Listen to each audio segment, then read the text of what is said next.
Hello. Today I want to talk about God's will.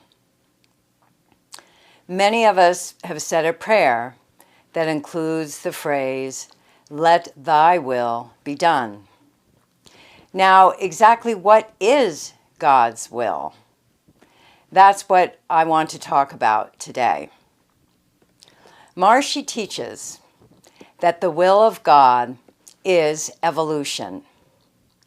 Evolution to more happiness, more awareness, evolution to progress in life, expansion of happiness, expansion of awareness.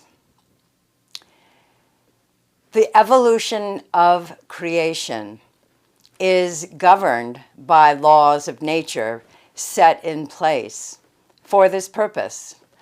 Laws of nature that evolve and dissolve and create all of the world, all of the many universes, the infinities of universes.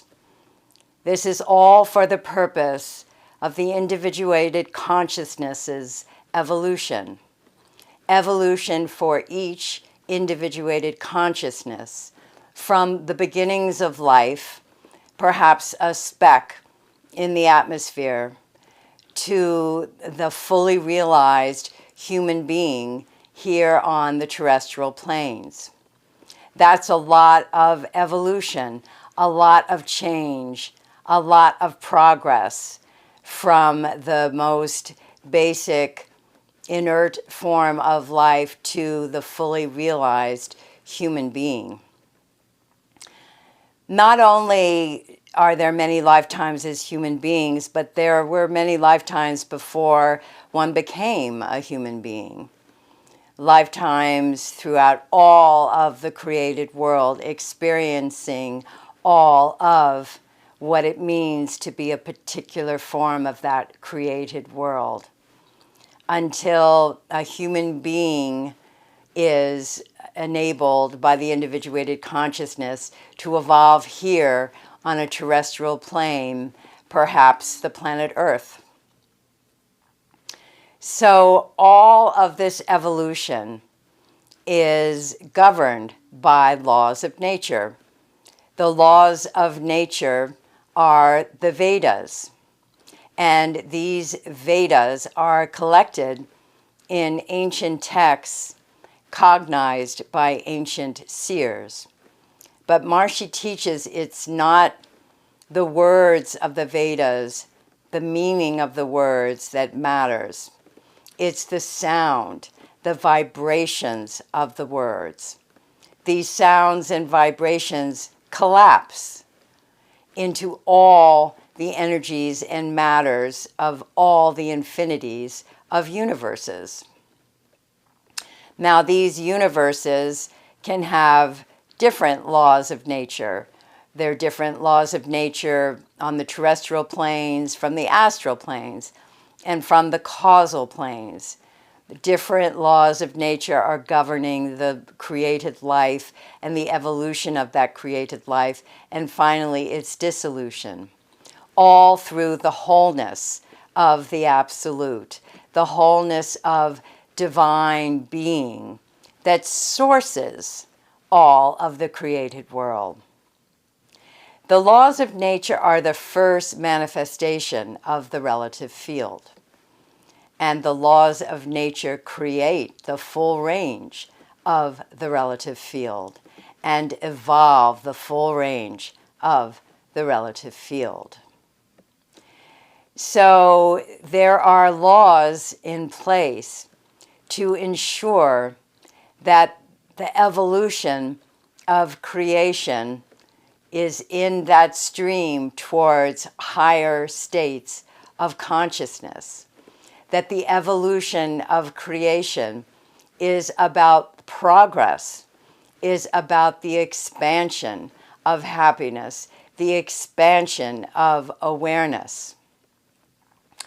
When one is fortunate to be a human being and have a lifetime where one decides to begin a meditation practice, then that evolution to higher states of consciousness, to more expansion, is enhanced. You are on the highway of evolution. And this is where you want to be. You want to develop a meditation practice that transcends the relative field of creation, that goes beyond this relative field of creation, to experience that which underlies the created world, to experience the divine being of the field of the absolute, the divine being that is power, intelligence, happiness, bliss, consciousness. The more that you transcend in your meditation practice and experience that bliss consciousness, that divine being that underlies all the relative field, the more that you bring that happiness, power, intelligence into your life here in the relative field. You are developing your individuated consciousness. You are evolving your human life, your human mind and body. You are evolving your individuated consciousness. And the more that you can evolve yourself, the more that you can evolve the common consciousness, the collection of all the individuated consciousnesses in creation. You're doing your meditation practice and transcending repeatedly and regularly influences your evolution to give you more of that expansion of happiness, more of that expansion of awareness, and to give it to the world at large, to the whole common consciousness of all of creation. So please do your practices that you may gain this maximum evolution in this lifetime as a human being and rise to higher states of consciousness. Thank you, beloved Guru. All glory be to thee.